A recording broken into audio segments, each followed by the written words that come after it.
in. Hello, everybody. Welcome to the Be Lucky podcast with me, your host, Daryl Carter. Racing this week on ITV comes from Ascot. It's King George Day, as well as some good action up at York. We're going to fly through the races today. No nonsense on this podcast. No beating around the bush about races that we may or may not have a bet in. Come on, we all know there's a race or two this week that we're not going to be having a bet in. But we'll start at Ascot in that 140, the Princess Margaret Stakes. This is a tricky little race. It's worth 39,000 to the winner. It's over 6 furlongs. Dance to the music for Charlie Appleby heads the market at 9-4. Winner at Newmarket on debut. Stayer, who won at Sandown most recently over Military Code 11-2. Flowerhead, who was a brilliant second to True Love, who's boosted that form since 15-2. These are the best prices available that I'm reading out currently, so they may not be there when you go to look at the card. Fitzella 8-1. Midnight Tango Fred Walker 11-1. Bella Lyra 14-1. Ambria 16-1. Argan Bay 16-1. Eskimo Pie 16-1. Sukanya for Jack Shannon 16-1. Danya of Dandy for James Tate 20-1. Now, the obvious way to look at this is to go straight towards Charlie Appleby and William Buick, right? 6 furlongs, a stiff 6 furlongs, dance to the music, looked pretty good when winning a novice stakes at Newmarket over Eskimo Pie and Midnight Tango. It was a really promising effort. The RPR handicapper gave her a 78. Now, that is nowhere near good enough to win this race. But she did offer plenty of promise. But you're betting on promise, right? 9-4, pretty short. You're betting on the promise of whether or not she's going to continue to improve. And the standard is set fairly high from the likes of Flowerhead and Stayer. Plus, she's drawn in stall 2. So I think there's a lot there to go. Look, 9-4, not for me. Thank you very much. I'll look elsewhere. I think that we can find enough negatives with that favourite to go, not for me.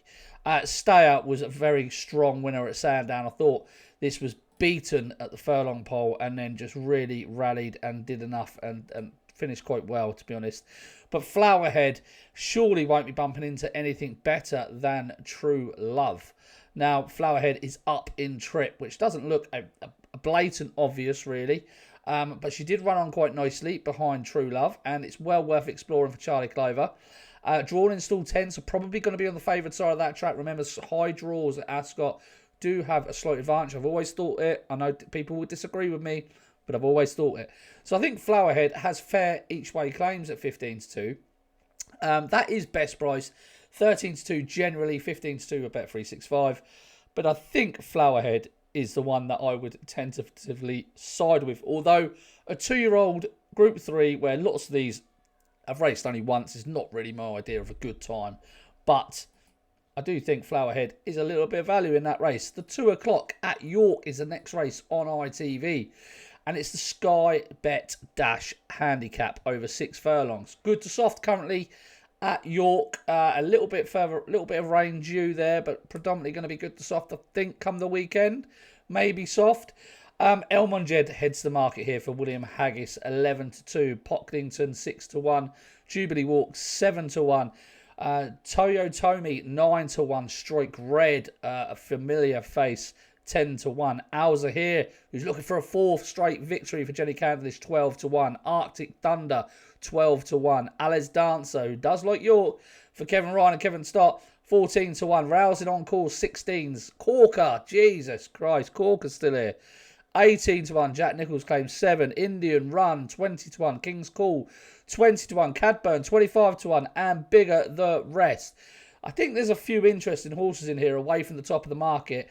Elmondjed's been a little bit frustrating. He had that promise, didn't he, very early in his career, and we thought, Jesus, this could be a really good one.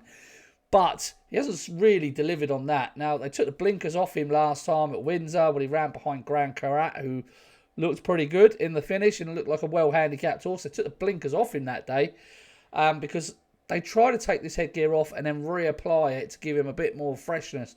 Now, they tried that on his penultimate run at Newbury when he was beaten by a Ramran and looked to have no excuses there. They've taken it off and they put the tongue tie on and they put the cheek pieces on this time around.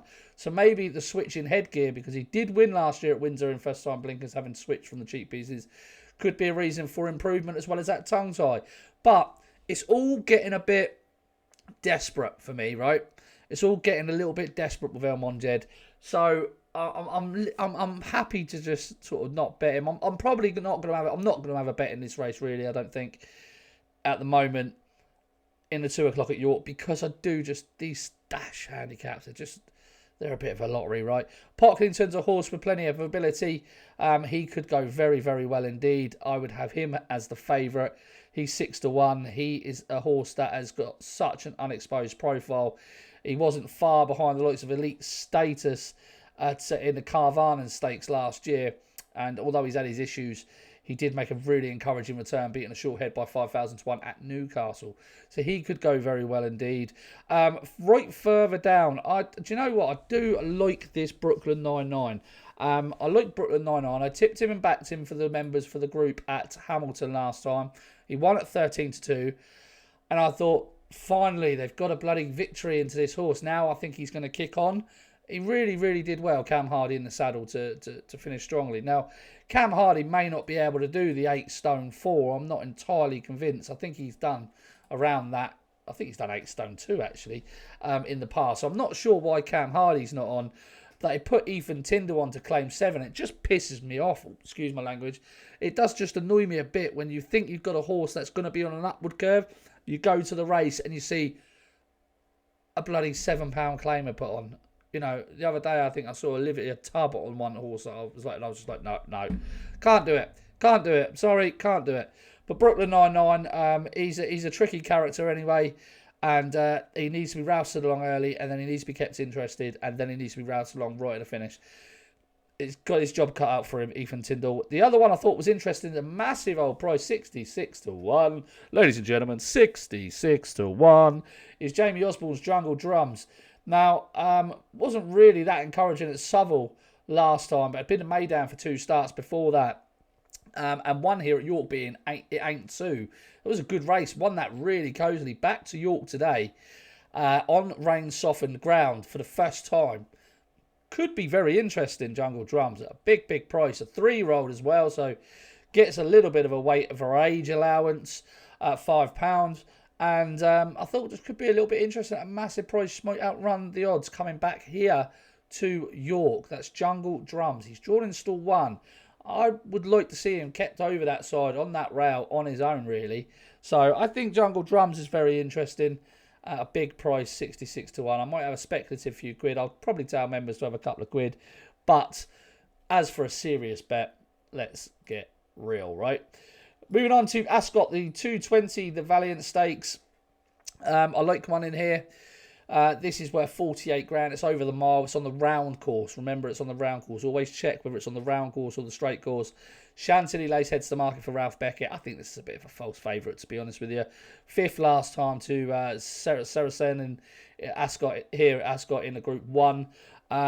Was behind Desert Flower the time before. All looks great until you go back and watch the races, and she's not really doing anything, to be honest with you. Royal Dresses in at 2nd favourite, 5-1. Cajole, 11-2 for John and Thady Gosden, William Buick. Lulu's Gift, 7-1. A little bit disappointing last time on the all-weather behind cloud cover, but that was a seasonal reappearance. Janice is 10-1. Pina Sonata, 11-1. Is a nice horse. Glittering Surf, 12-1. Bermuda Longtail, 14s.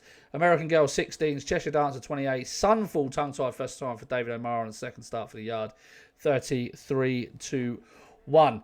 I think Cajole is a good bet in here. 3-year-old on the upgrade. Has it been improving with every single run? It was behind Blue Bolt last time, come off much the best on the sectional timings, was poorly placed in a race where the winner dictated the race from the front at Sandown, which so many horses can do at Sandown. Time before, I thought she did really well, a little bit green under pressure, tiring in the closing stages over the straight mile, second to never let go in that Sandringham Stakes, and I think there's more to come from her. She tried to give weight to Naran on the all-weather at Wolverhampton. Naran is subsequently rated 105. She couldn't do that, but she's getting a nice weight for age allowance in this field here. She's getting £8. I don't think there's a lot between a lot of these, and I think she's improving. She's drawn well in stall 5. She's ran the course nicely, or she's gone round on a round mile nicely at Sandown.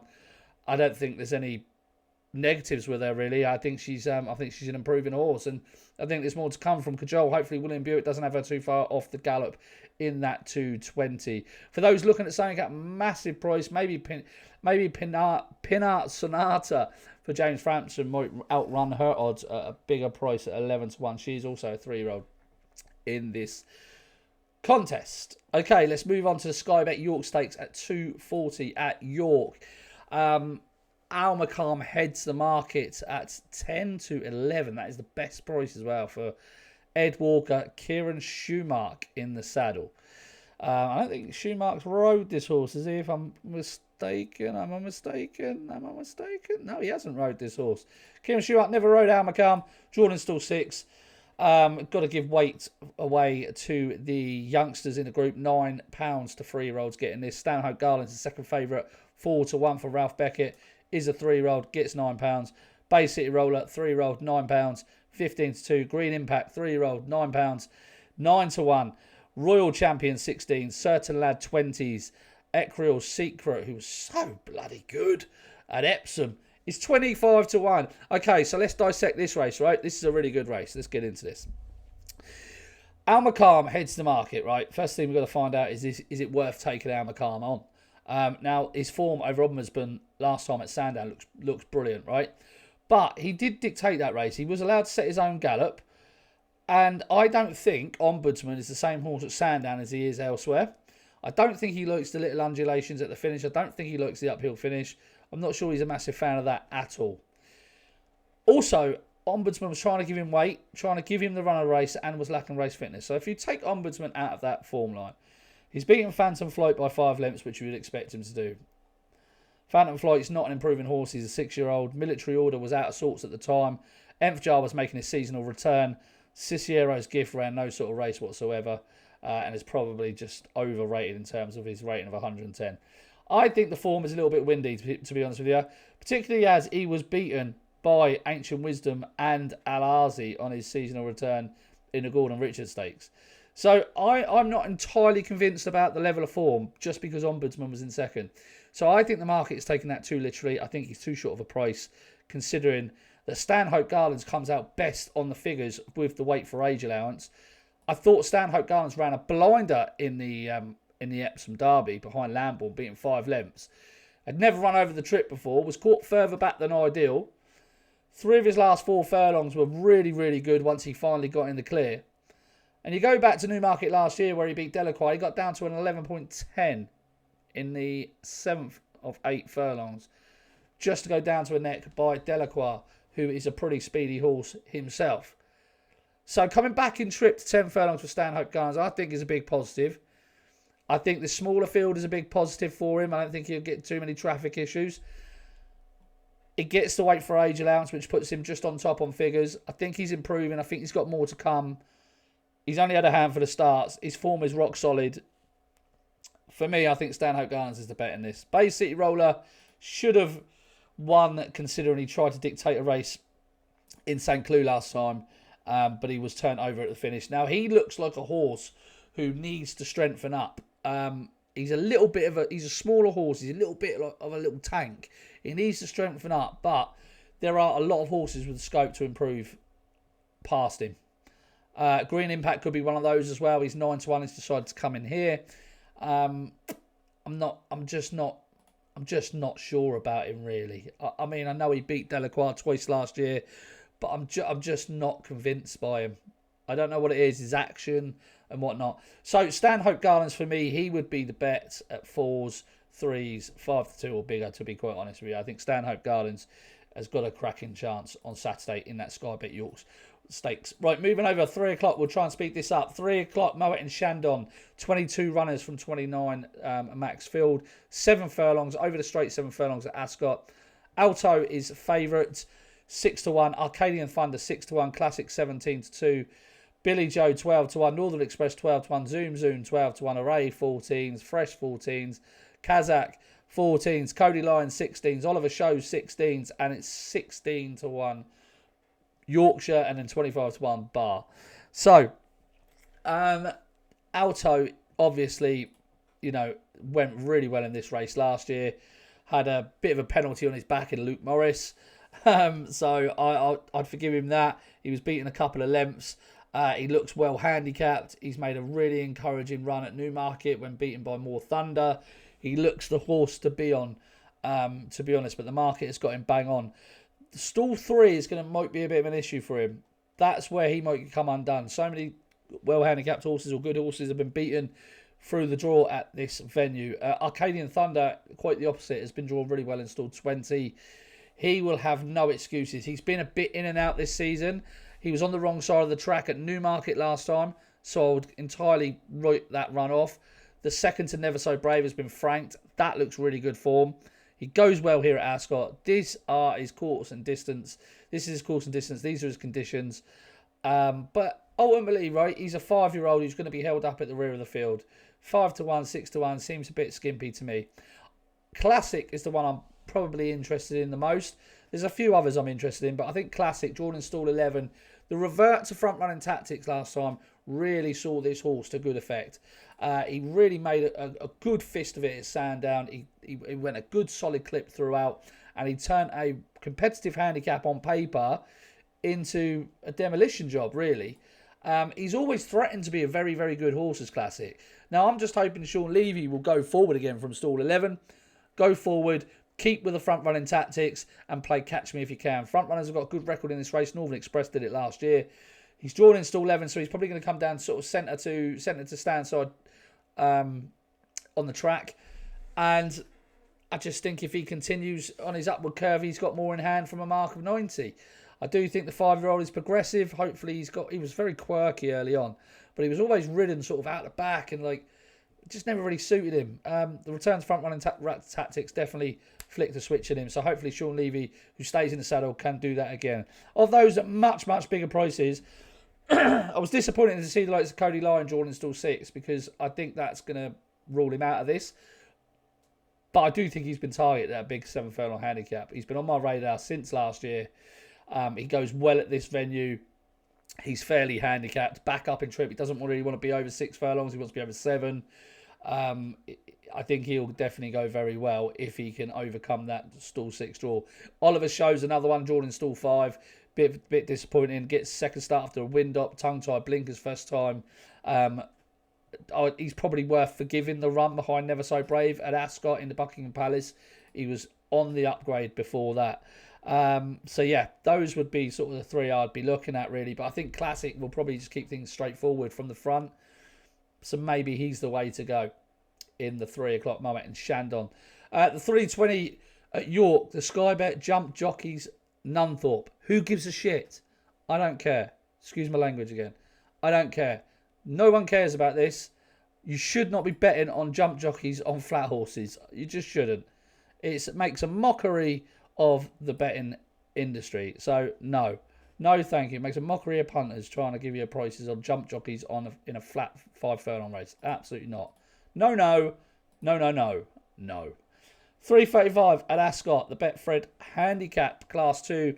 Over the straight mile is worth 32 grand.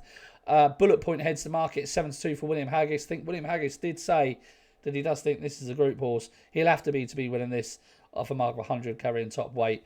Taroom 6-1 next in. Fear Not 7-1. Scythian 17-2. Cosi Bello 9-1.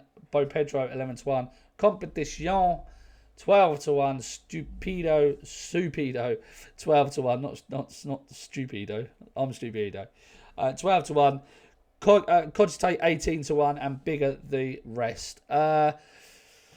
One horse I like in here. We put this up anti-post for members during the week. This is Taroom at 8-1. I thought he was remarkably unlucky in the Britannia. I think if he would have got the gap at the right time under Sylvester de Souza, I think he would have been much closer than the 6 lengths he was beaten on the bridle by Arabian Story. He's off the same mark here. He's drawn in stall 7, which shouldn't be too much of an issue. 17 runners. It's almost in the middle, right? But hopefully Sylvester de Souza doesn't, if they split, hopefully he doesn't go over the far side. But each way at 8-1, I was very keen on him. I'm still keen on him because the race hasn't cut up as much as I thought it would. There's been 10 runners in this race for the last 3 or 4 years. There's 17 today, so there's 5 places on offer. I'd be tempted to go in again.